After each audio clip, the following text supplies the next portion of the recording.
L'origine de l'homme est la manifestation de soi intérieur. L'homme n'est qu'une illusion, l'homme n'est qu'une projection, l'homme n'est qu'un hologramme.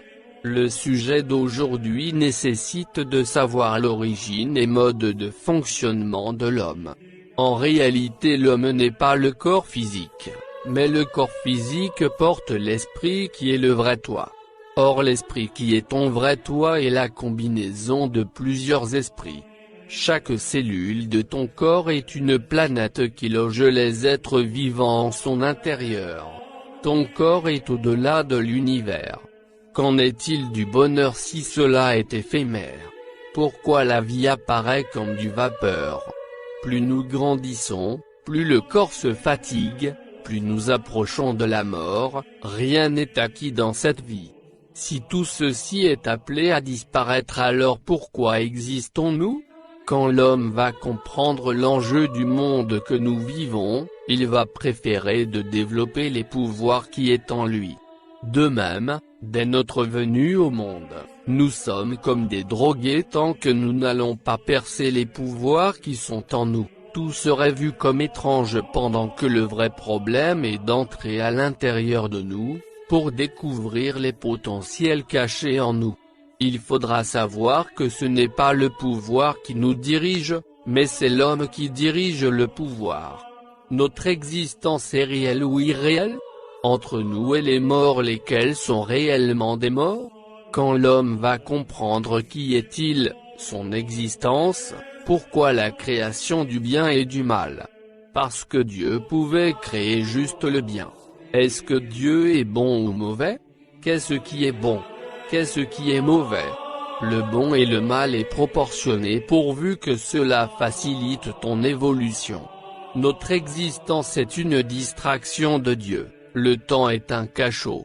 Au-delà du temps, il y a un monde qui n'a pas du temps. Avant que le monde soit, avant l'apparition de la lumière et des ténèbres, avant l'existence des anges et démons, avant l'inexistence dans l'existence. Il y avait ce qu'on appelle le chaos primitif. Dans le chaos primitif, le Dieu irréel est en réalité le réel qui a tout créé. D'où il commence par créer le temps stellaire, l'éternité. L'éternité n'est pas en réalité éternité car un jour tout disparaîtra. Les différents dieux égrégores que nous avons créés vont disparaître aussi, Adonai, Allah, Elohim, l'enfer n'est pas éternel, ce n'est qu'un cycle de recyclage à faire pour retourner dans la mémoire de l'absolu. Pour le paradis également, à la fin du cycle on est appelé à retourner dans l'absolu. Dieu n'a jamais créé, il a juste projeté. L'homme peut être programmé dans son subconscient, au travers de l'hypnose et produire le résultat de la programmation pendant son état de conscience. L'on peut subir une programmation spirituelle d'un être supérieur, tout comme l'on peut subir une programmation d'une personne qui a de la haine envers toi. L'on peut subir une programmation pour la réussite exécutée par une personne qui avait confiance en toi. Nos réactions, échecs, réussite, succès, pauvreté, richesse sont souvent fruits à 90 ou 100% des résultats d'une certaine programmation. Si ton entourage est constitué des personnes remplies des regrets, des pleurs, quelles que soient les formules magiques qu'on peut vous donner, cela ne produira aucun résultat satisfaisant. Nos yeux dégagent les ondes, derrière chaque onde il y a des énergies. Plus on contemple quelque chose, plus on l'attire, grâce aux énergies dégagées. Alors le groupe des dieux qui n'existent pas commencèrent à contempler le vide. Or le vide n'est pas en réalité vide, et subitement les tourbillons créèrent et l'apparition de l'être androgyne qu'on nommera Père divin et Mère divine. Ils avaient une mission de faire engendrer illusion, qui doit impérativement ignorer votre existence. Le Père divin et la Mère divine vont fusionner leurs énergies, pour engendrer la première sphère qui sera constituée des trois entités qui sont, le Père, le Fils et l'Esprit Saint. Les trois à leur tour vont fusionner les énergies pour créer les 12 mondes angéliques.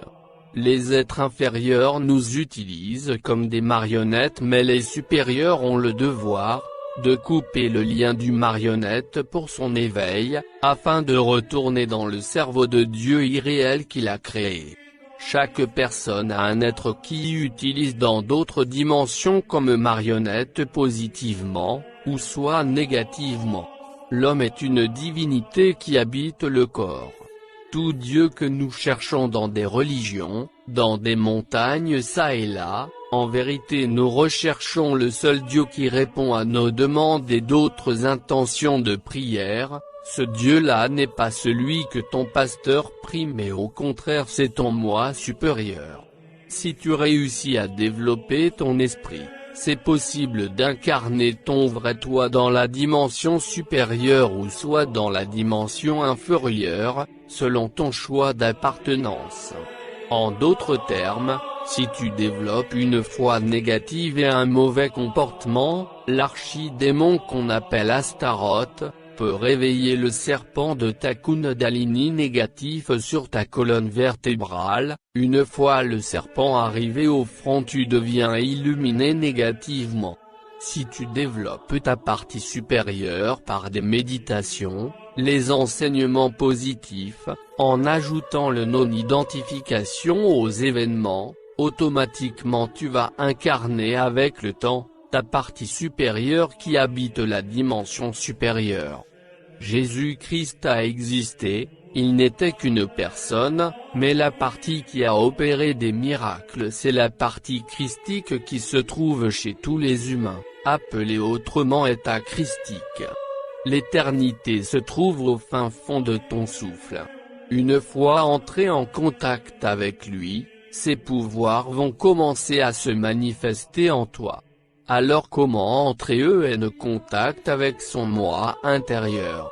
Commencez par faire taire les bruits, ou le désordre à l'intérieur de vous, c'est-à-dire apprendre à paralyser tes rêves, ton existence, tes besoins et envies pour se connecter à la félicité interne.